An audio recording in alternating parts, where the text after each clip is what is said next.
Hello students, I hope all of you are keeping well. तुम लोग सब अच्छे हो। क्लास 8 में मैं तुम लोगों को इंग्लिश 2 पढ़ाती थी और क्लास 9 में मैं तुम लोगों को इंग्लिश 1 यानी ग्रामर करवाऊंगी। ठीक है, I will teach you English 1 in class 9। और जिसके लिए तुम लोगों को एक काम करना पड़ेगा। क्या करना पड़ेगा? तुम लोगों को एक कॉपी बनाना पड़ेगा। इंग्लिश 1 का एक प्रॉपरली एक कॉपी बनाओगे और जैसे जैसे जिस डेट में काम होते जा रहा है, मतलब क्लास होते जा रहा है, तो उसका तुम लोग नोटिफिकेशंस मतलब पूरा अपने कॉपी में सब कुछ लिख के रखोगे विथ डेट के साथ। ठीक है, मतलब डेट दोगे पहले ऊपर, जहाँ तक ख़त्म हो रहा है उसका वहीं तक लिखोगे। और उसके बाद तुम लोग एक काम करोगे कि जो क्लास जिस दिन ख़त्म हो रहा है नेक्स्ट डे उसी जगह से वो स्टार्ट होगा, तो वहाँ से फिर से डेट देना है दूसरे दिन का। ठीक है, अच्छा, मैं जिससे स्टार्ट करूँगी वो है टेंस। हाँ, टेंस मैं तुम लोगों को पहले सिखाऊंगी और टेंस पहले सीखने से एक तुम लोगों के लिए आसानी होगा कि क्लास 9 में अगर तुम लोग आईसीएसई का क्वेश्चन पेपर सर्च करोगे तो देखने को मिलेगा कि वहाँ पे एक फिल इन द ब्लैंक्स रहता है। ठीक है, with proper forms of verbs, जो कि टेंस के ऊपर है। मतलब टेंस अगर अच्छे से सीख लोगे तो प्रॉपर फॉर्म्स ऑफ वर्ब्स तुम लोग अच्छे से कर पाओगे। ठीक है, और एक बात which I have noticed in class 8 that your base is very poor in constructing sentences. That means you are not able, all of large part of you are not able to frame questions and answers by yourself। मतलब answer अपने आप से तुम लोग बना नहीं पाते हो, तो ये एक बहुत बड़ी प्रॉब्लम है और इसके लिए तुम लोग को टेंस अच्छे से सीखना बहुत ज़रूरी है। सो फर्स्ट ऑफ ऑल जो चीज़ तुम लोग को जाने कि व्हाट इज टेंस, टेंस क्या है। सो बहुत सिंपली अगर बोले तो tense is the time of the work. काम की समय, काम का टाइम, वही होता है टेंस। ठीक है, और हम लोग जो भी सेंटेंस बोलते हैं या लिखते हैं, जो भी सोचते हैं, वो टेंस में एक वर्ब तो होता ही है।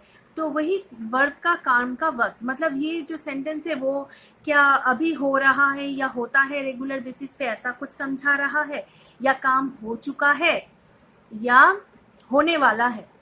तो tense is of 3 kinds. Tense जो होता है वो 3 प्रकार होता है, present tense, past tense and future tense. तुम लोग कॉपी लेके रखो अपने साथ में और लिखते जाओगे। ठीक है, और मैं अपनी कॉपी में भी तुम लोगों को दिखाऊंगी और तुम लोग नोट डाउन कर लोगे उसको। ठीक है, अगर बाद में मतलब पॉज करके भी वो नोट डाउन कर लेना। हाँ, रनिंग वीडियो में अगर लिखने में प्रॉब्लम होगा तो first of all present tense, हर टेंस का, चाहे वो प्रेजेंट टेंस हो, पास्ट टेंस हो या फ्यूचर टेंस हो, 4 करके क्लासिफिकेशंस है। There are 4 classifications of each tenses. Okay, so first of all we will discuss about present tense. So there are 4 classifications of present tense. Number 1, पहले लिखो present tense और उसके नीचे एरो देकर देखो मैंने लिखा है यहाँ पे प्रेजेंट टेंस और एरो देकर लिखो ऐसे। नंबर 1, प्रेजेंट इंडेफिनिट और सिंपल प्रेजेंट, प्रेजेंट इंडेफिनिट और simple present tense. Number 2, present continuous. Number 3, present perfect. Number 4, present perfect continuous. So there are 4 classifications of present tense. ठीक है, ऐसे तरीके से लिख के रखो। और उसके बाद मैं एक एक क्लासिफिकेशन समझा रही हूँ। सबसे पहले है प्रेजेंट टेंस। प्रेजेंट टेंस में मतलब प्रेजेंट इंडेफिनिट टेंस में पहला जो क्लासिफिकेशन है वो है सिंपल प्रेजेंट या प्रेजेंट इंडेफिनिट टेंस। तो उसमें क्या होता है, जो काम, मतलब फर्स्ट क्लासिफिकेशन तो नंबर 1 देकर लिखो, जो काम अभी हो, मतलब रेगुलर बेसिस में होता है या यूजुअली हम लोग जो काम करते हैं वो होता है सिंपल प्रेजेंट या प्रेजेंट इंडेफिनिट। जैसे मैं खाता हूँ, मैं जाता हूँ, वो बहुत अच्छा लड़का है, ये गाना गाती है, वो बहुत अच्छा एक्टिंग करता है। तो ये जो जनरलाइज बातें होती हैं किसी के बारे में या कोई चीज़ के बारे में, तो वो होता है सिंपल प्रेजेंट टेंस। और एक चीज़ होता है जो भी सिंपल प्रेजेंट टेंस में होता है, वो होता है यूनिवर्सल ट्रूथ। यूनिवर्सल ट्रूथ यानी हमेशा सच जो बातें, मतलब कभी झूठ ना होने वाली बातें, ठीक है। जैसे सूरज पूरब दिशा से उगता है, भगवान चारों तरफ है, ऐसे, ठीक है। The earth moves around the sun, ऐसे करके, मतलब ये जो बातें हैं, मतलब ये कभी झूठ नहीं होंगी या कभी पास्ट टेंस नहीं बनेंगी। तो वो होता है प्रेजेंट इंडेफिनिट या सिंपल प्रेजेंट टेंस, ठीक है। देखो मैंने लिखा है यहाँ पे, you have to write down the examples, okay. I am managing for a board. मैं एक बोर्ड में तुम लोग को दिखाने की कोशिश करूँगी, तो उसमें मुझे 2 दिन लग जाएंगे। तो मैं अरेंज करने की कोशिश कर रही हूँ एक बोर्ड में, अगर दिखाऊंगी तो आसान होगा ये देखने में। तो देखो यहाँ पे एग्जाम्पल देखो, मैंने लिखा है सिंपल प्रेजेंट टेंस का। नंबर 1 देखो, Rani sings a song, Rani sings a song. और नंबर 2 में मैंने लिखा है the sun rises in the east. ये 2 एग्जाम्पल मैंने लिया है, ठीक है। ये रानी सिंग्स अ सॉन्ग वाला जो सेंटेंस है, ये मतलब रानी गाना गाती है, ठीक है। और ये नंबर 2 में जो है, मतलब ये एक जनरल बातें हैं किसी के बारे में, रानी एज अ पर्सन, उसके बारे में कि वो गाना गाती है। और नंबर 2 में जो है the sun rises in the east, ये है यूनिवर्सल ट्रूथ, मतलब ये हमेशा सच होने वाली बातें। तो इसमें ये सेंटेंस मैंने बनाया कैसे, इसका फॉर्मूला क्या है, ये मैं तुम लोग को बता रही हूँ, तुम लोग देखते जाओ, ठीक है। अच्छा, तो जब सिंपल प्रेजेंट टेंस होता है या प्रेजेंट इंडेफिनिट टेंस होता है, मतलब हम जब समझेंगे कि ये बातें अक्सर होती है या रेगुलर बेसिस पे होती है, तो वो बात को जब हम लोग वो सेंटेंस को हिंदी में जब इंग्लिश में ट्रांसलेट करने की ज़रूरत पड़ती है, then we have to think about the person, कि उसमें पर्सन कौन सा है, फर्स्ट पर्सन या सेकंड पर्सन, मतलब सब्जेक्ट जो है सेंटेंस का, जिसके बारे में बात हो रहा है, सेंटेंस में जिसके बारे में बात होता है वो सेंटेंस का सब्जेक्ट होता है। जैसे यहाँ पे देखो, रानी जो है सेंटेंस का सब्जेक्ट है, ठीक है। रानी जो है सेंटेंस का सब्जेक्ट है, रानी के बारे में बात हो रहा है। तो रानी कौन सा पर्सन है, तुम लोग पर्सन पढ़े हो बचपन में। पर्सन 3 प्रकार का होता है, first person, second person and third person.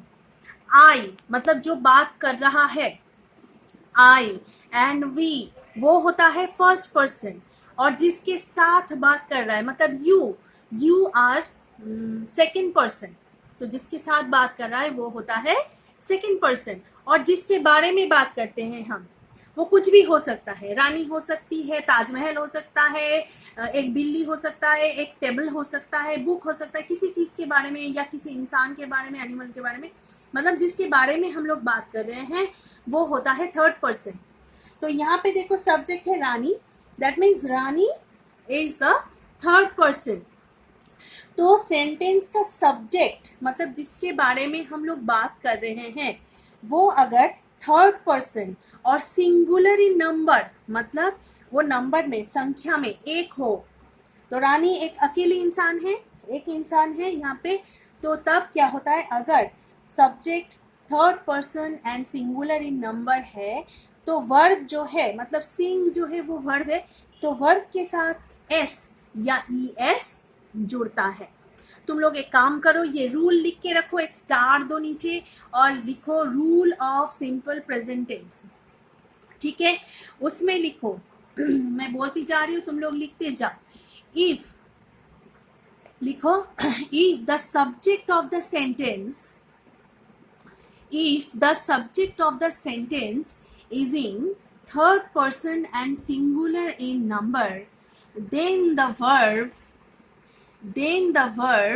takes s को सिंगल इन्वर्टेड कॉमा के अंदर रखो और es with it, मतलब वर्ब के साथ s या es जुड़ता है। समझ में आया?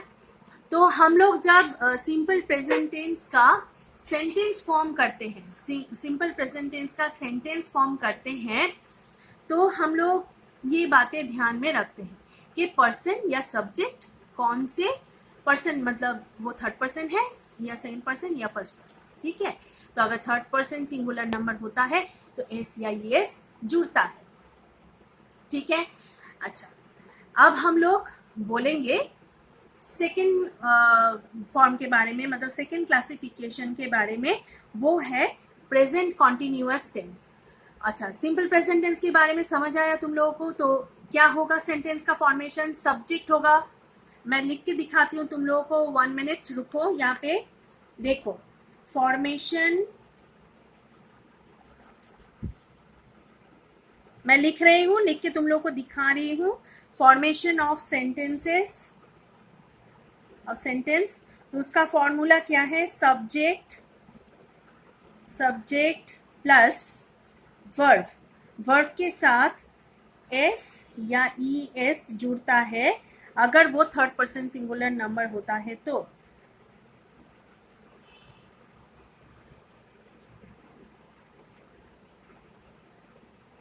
सिंगुलर इन नंबर, उसके साथ होता है ऑब्जेक्ट। देखो ठीक कैसे, सब्जेक्ट प्लस वर्ब, वर्ब के साथ एस ई एस जुड़ता है अगर थर्ड पर्सन सिंगुलर नंबर होता है तो, ठीक है, समझ में आया। और उसके साथ ऑब्जेक्ट, ऑब्जेक्ट यानी बाकी जो पार्ट रह गया। द सन सब्जेक्ट है, राइजेस उगता है, सन सिंगुलर इन नंबर है और थर्ड पर्सन है, इसीलिए राइजेस हुआ है। इन द ईस्ट ये वाला हुआ ऑब्जेक्ट, ठीक है, समझ में आया तुम लोगों को। तो ये हो गया हमारा सिंपल प्रेजेंट टेंस का फॉर्मेशन, कैसे हम लोग सिंपल प्रेजेंट टेंस बनाते हैं, ठीक है। नेक्स्ट हम लोग जाते हैं present continuous. Present continuous, present continuous tense कब होता है, कैसे होता है, मैं तुम लोगों को बता रही हूँ, ठीक है। तो प्रेजेंट कंटिन्यूअस टेंस कब होगा, जो काम अभी चल रहा है, मतलब जैसे मैं लिख रही हूँ, मैं गाना गा रही हूँ, वो खाना खा रही है, नितिन साइकिल चला रहा है, ये वाली जो सेंटेंस है, मतलब जो काम अभी कंटिन्यूअसली चल रहा है, वो बात होता है प्रेजेंट कंटिन्यूअस टेंस, ठीक है। तो उसमें क्या होता है, हम लोगों को कैसे हम लोग सेंटेंस फॉर्मेशन करते हैं, तो वो हम लोगों को सोचना पड़ता है, ठीक है। तो जो काम अभी हो रहा है उसको कहते हैं हम प्रेजेंट कंटिन्यूअस टेंस। अच्छा, तो प्रेजेंट कंटिन्यूअस टेंस में सेंटेंस फॉर्मेशन कैसे होगा, तो उसमें फॉर्मूला जो है सेंटेंस बनाने का, वो मैं तुम लोग को बता रही हूँ। पहले मैं एग्जाम्पल लिख रही हूँ, ठीक है, वही सेंटेंस जो हम लोगों ने लिया था सिंपल प्रेजेंट टेंस में, रानी सिंग्स अ सॉन्ग, उसको अगर प्रेजेंट कंटिन्यूअस बनाएंगे वही सेंटेंस को, तो वो होगा Rani is singing, Rani is singing a song. I am very much afraid that मेरे पास अभी बोर्ड नहीं है, मैं कोशिश कर रही हूँ एक बोर्ड अरेंज करने की, तो मैं तुम लोगों को अच्छे से दिखा पाऊंगी। तो बोर्ड अरेंज होते ही मैं तुम लोगों को उसमें करके दिखाऊंगी, तो तुम लोगों के लिए बहुत आसान होगा, लेकिन अभी थोड़ा प्रॉब्लम हो रहा है, but you keep noticing in my copy, okay. देखो, रानी इज सिंगिंग अ सॉन्ग, रानी गाना गा रही है, एक गाना गा रही है। तो यहाँ पे मैंने सेंटेंस कैसे बनाया, देखो वही सब्जेक्ट है रानी, इज लगाया है मैंने, और सिंगिंग हुआ है, अ सॉन्ग हुआ है। तो ये जो प्रेजेंट कॉन्टिन्यूअस टेंस है, इसका सेंटेंस का फॉर्मूला है सब्जेक्ट, लिखो subject, subject plus am is या आर। ये एम इज आर कैसे बैठता है, अकॉर्डिंग टू सब्जेक्ट बैठता है, मतलब सब्जेक्ट जो है उसके हिसाब से एम इज या आर लगता है सेंटेंस में सब्जेक्ट के साथ, और वर्ब के साथ आईएनजी जुड़ता है, वर्ब के साथ, वर्ब के प्रेजेंट फॉर्म के साथ आईएनजी जुड़ता है, प्लस जो होता है ऑब्जेक्ट होता है। ठीक है, देखो ऐसे फॉर्मूला लिख के रखो ऐसे, ठीक है, ऐसे फॉर्मूला लिखो। देखो सब्जेक्ट, उसके बाद एम, इज या आर, ऐसे ऑब्लिक दे के लिखो। मतलब अगर फर्स्ट पर्सन है तो एम होगा, आई अगर रहा तो एम होगा। जैसे यहाँ पे रानी है तो इज हुआ है, यहाँ पे रानी एंड सीता अगर होता, मतलब सब्जेक्ट दो हो जाता, तो क्या होता, आर बैठता। सेकंड पर्सन होता तब भी आर बैठता। ठीक है, समझ में आ रहा है? तो सब्जेक्ट प्लस एम, इज या आर, उसके साथ वर्ब के साथ आईएनजी जुड़ता है। वर्ब क्या था, सिंग, सिंग के साथ देखो आईएनजी जुड़ गया है ना, आईएनजी जुड़ गया है। सिंगिंग अ सॉन्ग, ये है हमारा ऑब्जेक्ट। ठीक है, तो रानी इज सिंगिंग अ सॉन्ग, ये जो है हमारा प्रेजेंट कॉन्टिन्यूअस टेंस का सेंटेंस है, और ये है फॉर्मूला। समझ में आ रहा है तुम लोगों को?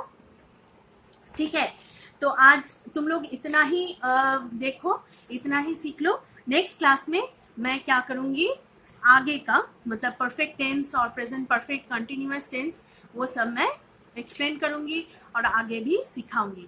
और नेक्स्ट क्लास में जैसे प्रेजेंट टेंस का 4 क्लासिफिकेशन कंप्लीट हो जाएगा, उसके बाद मैं कुछ क्वेश्चंस लिख के दूंगी या बोलूँगी मुझसे तुम लोग लिख के लेना, वो सब सॉल्व करना। ठीक है, समझ में आया तो?